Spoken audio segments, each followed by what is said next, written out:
I am Omega Pax. This is the history of the Headmasters Transformers. Mystery of the Pirate Spaceship. Mystery of the Pirate Spaceship is the 23rd episode of Transformers: The Headmasters. It first aired in Japan on December 25th, 1987, on Nippon TV. The Autobot and Decepticon clones enter the fray as both factions search for hidden proton energy on a pirate planet. Somewhere in the depths of space, on a barren world known only as Pirate Planet, the Decepticon clones Pounce and Wingspan touch down on the rocky surface. They are searching for the second half of a small golden skull-shaped idol, an item that is in the possession of the Autobot clones Fastlane and Cloudraker, who are lying in ambush.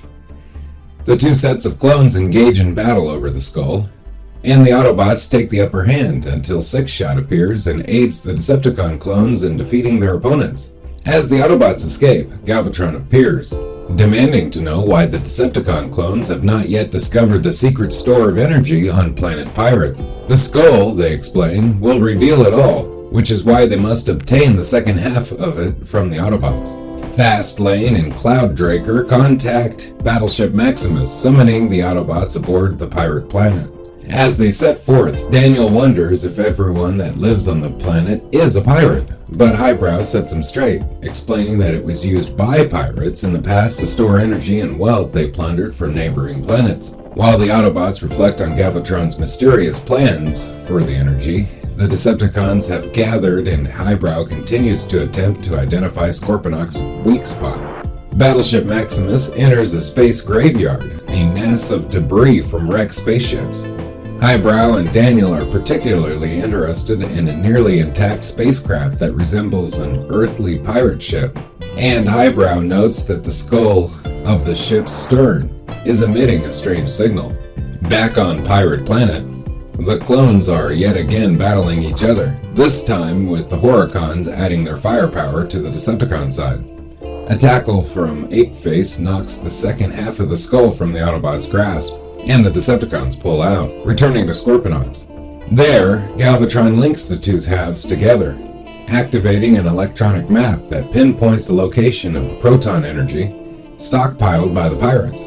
Elsewhere, Battleship Maximus has landed, and the Autobot clones report their sad situation to the crew. They recount their history with the Decepticon clones, formerly friends, before their group had sided with a faction. The two teams separate to travel through space to train and increase their skills. It was during this period that Fastlane and Cloudraker came across the skull, and soon met up with Wingspan and Pounce again, only to discover that their former friends had joined the Decepticons, and their half of the skull had been stolen from them. Twincast reports in that the Decepticons have located the proton energy, and the Headmasters head out to meet them in battle at an old ruined site in a desert. The skull is reclaimed and the Decepticons are quickly repelled, allowing Highbrow to study the skull and figure out what to do next. When the skull is placed in another skull-shaped receptacle on the desert floor, a signal is transmitted and raises the giant pyramid from beneath the sand. A sneak attack from Galvatron fails Highbrow, and he is taken back to Battleship Maximus for medical attention. The door of the pyramid proves so tough, however, that Galvatron is forced to have Scorponok pound on it with his claws at no avail. Recuperating on Battleship Maximus, Highbrow realizes that the signal emitted from the skull in the desert is the same one being emitted by the skull on the ship out in the space graveyard. He and Daniel board Shuki and Yukazi and head out for the graveyard, although their departure is observed by Sound Blaster, and he pursues them. While on the journey, Highbrow notices that Daniel has brought his video game light gun with him, and switches the power cartridge while the boy is not looking. Subsequently, they arrive at the pirate ship, and Suki and Yakuzi tear off the skull.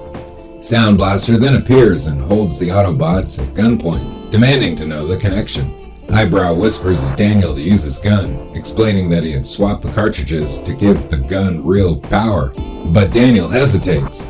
Sound Blaster nicks Highbrow with a blast of his own gun, spurring Daniel to open fire, and send Sound Blaster flying off through space. Back down on Pirate Planet, Battleship Maximus joins the fight, and while everyone is occupied with fighting, Eyebrow connects the skull from the ship to a headless skeleton positioned by the pyramid door. The pyramid opens up, and Highbrow and Daniel head inside. They are attacked by the Decepticon clones, but the Autobot clones come to their rescue and send them packing. Outside, Scorponok transforms to robot mode, and Fortress becomes Fortress Maximus. As the Headmasters distract Scorponok, Maximus delivers a slash to his chest with the Master Sword, causing him to start bleeding Energon badly, and forcing the Decepticons to retreat. As the Autobots gather themselves to the battle's end, Highbrow reveals that the pyramid contains no energy at all, showing the others a message carved in stone by the pirates.